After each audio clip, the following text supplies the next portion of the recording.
Making that transition into a blended family can be a challenge in any environment and can be especially difficult as a member of the LDS Church. Clinical psychologist Dr. Hale joins me to talk about how to smooth this transition. And why do you think it's so difficult for church members? Boy, let's just start with, basic marriage. Initial marriage requires a foundation of education and information.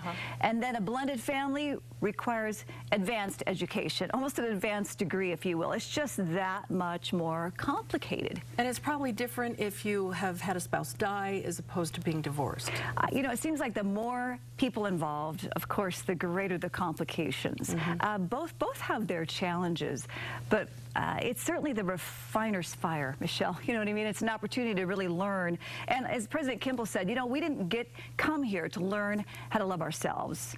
We came here to learn how to love each other. And blended families, boy, talk about a great teacher for that. Yeah, and you said that there are a couple of key points that will help to make it a smooth transition. One is expectations. It is so easy to have these high expectations. I'm going to come into this family as a stepmom, and it's going to be great. I have so much love in my heart. I'm going to save the day as the man or the woman that's coming into this family. But it's a bit like if we try too hard to force the connection or we try too quickly to discipline, it's a little bit like pulling a Mack truck with a string. It's going to break. Yeah. It takes a lot of time. There's no substitute for time. Allow that string to become more of a cord. Allow that cord to become more of a rope. And then eventually that rope will become a chain. And it can take the force and the push and the pull of whatever we go through in this crazy thing called life, especially family life. And you say another top secret is to focus on what's right. I think it's so easy to get caught in the minutia. Make sure that when you're talking to your spouse about their children, that you really utilize the positive. Even if you have to dig a little deep sometimes, like, you know what, Johnny has such great hygiene. You really taught him well, honey. I'm so impressed. Or, the other day I overheard Annie being so sweet to Seth. She was helping him with his math, and it just warmed my heart.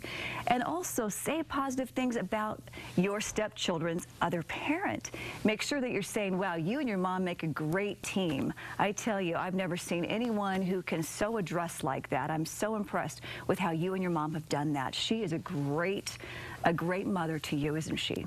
So always find the positive. And then not only are your children hearing that and your spouse, but guess who else is overhearing? Your own inner ear, Michelle. So not only am my spouse might be hearing that, but my own inner ear hears that, and I tend to keep softening my own heart as I listen to the accolades, the things that are good. That's good. Now, in the piece we saw that they had focused a lot on making the time to have family meetings so that they can look ahead to what's coming up in the upcoming week. Is that a major thing? That's a really special family, by the way. I must say, I just adored doing that interview, and I really like them so much.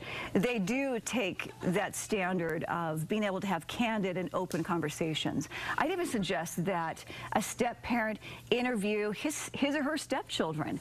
On a scale of 1 to 10, Johnny, how am I doing as your stepmother? And how am I doing as far as making you feel an important member of this family? And listen intently. Let Johnny choose a number between 1 and 10. If it's 5, just say, and what could I do to be a 10? What would it take for me to be a 10 in your eyes? So I think it's inventory, really. It's really difficult. These stepchildren did not choose you as a parent, typically, usually anyway. It's hard enough for 2 adults to come together, right?